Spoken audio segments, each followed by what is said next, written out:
नमस्कार. संध्याकाळचे गप्पाष्टकच्या दुसऱ्या भागामध्ये सगळ्यांचं मनपूर्वक स्वागत.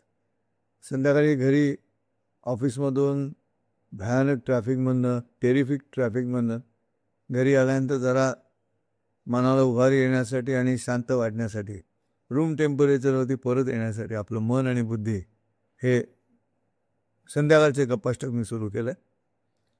आणि सगळ्यात महत्त्वाचं आहे आपली तब्येत. त्यामुळे आम्हाला या सगळ्या वैतागातून मनाला त्रास, डोक्याला त्रास, मग डॉक्टर म्हणतात स्ट्रेस घेऊ नका, डायबिटीस त्याच्यामुळे वगैरे वगैरे वगैरे. बरं, आपण काही राजकारणावरती मी बोलणार नाही, कारण राजकारणावरती बोलणारे आहेत भरपूर. आणि शेवटी राजकारण सध्याचं आम्हाला विवंचनात देते, आम्हाला काही फार आनंद देते अशी स्थिती नाही. एकंदरीत सगळ्याच राजकीय नेत्यांची आचरण शुचिता बघता थोडं अडचणीचंच आहे. मग त्या पार्श्वभूमीवरती मी विचार केला तब्येतीसाठी काय काय करता येईल, पुरुषांसाठी काय करता येईल, स्त्रियांसाठी काय असेल.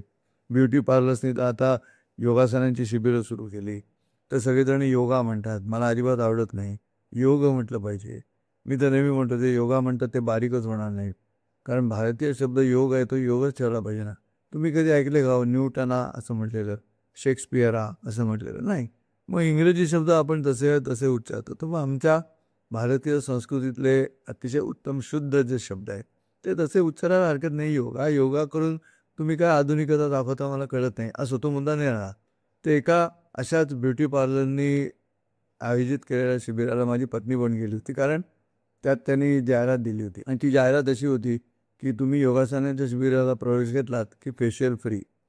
आणि बायको आली शिबिर करू, आणि आता मी तिच्याकडे बघून काहीतरी सुंदर प्रतिसाद देणार, तर मी तिला व्यंगोळी ऐकवली. सो तो पहिल्या माझ्या भागामध्ये मी तुम्हाला म्हटलं होतं ना, व्यंगोळी नावाचा एक प्रकार सुरू करतोय, व्यंगोळी. मी म्हटलं बायकोला, योगासनांचं शिबिर संपवून तू आलीस नाही विचारलंस, योगासनांचं शिबिर संपवून तू आलीस नाही विचारलंस, माझ्यातल्या फरकाची तुला जाणीव नाही का झाली. तुझ्याकडे आपादमस्तक निहाळत मी म्हटलं बाकी सगळं तसंच आहे, फक्त भुवई बारीक झाली, ती भुवई मात्र कमनीय होऊन गेली. अरे असो, त्याला विनोदाचा भाग सोडा, पण शरीराला व्यायाम करणं या सगळ्या गोष्टी आवश्यक आहेत याबद्दल शंका नाही. प्रामुख्याने स्त्रियांच्या दृष्टिकोनातून ते आवश्यक आहे, कारण देशाची पुढची पिढी या स्त्रियांच्या तब्येतीवरती अवलंबून असते. असं स्वातंत्र्यवीर सावरकरांनी अंदमानमधनं आपल्या धाकट्या भावाच्या पत्नीला लिहिलेल्या पत्रात दिलेलं आहे की शरीराकडे लक्ष द्या. इतका विचार स्त्रियांबद्दलचा आमच्या समाजामध्ये व्हायला हवा.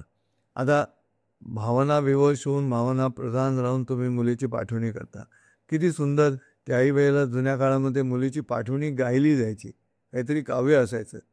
मम कन्या ही दिदली तव तनयाला, प्रेमाने तिज सांभाळा, आम्ही आजवरी लालन पालन केले, तळहाती जणू वागविले, ती सकळांशी प्रेमाने वागून, वडिलांचा राखील मान, नच दुखविल ती बोलून कटुवचनानी, राहील समाधानानी, ही सून नव्हे तव दुहिता, मानुनी करावी ममता, अपराध तिचे कधी होता, करुणिया क्षमा माया पाखर घाला, प्रेमाने तिज सांभाळा.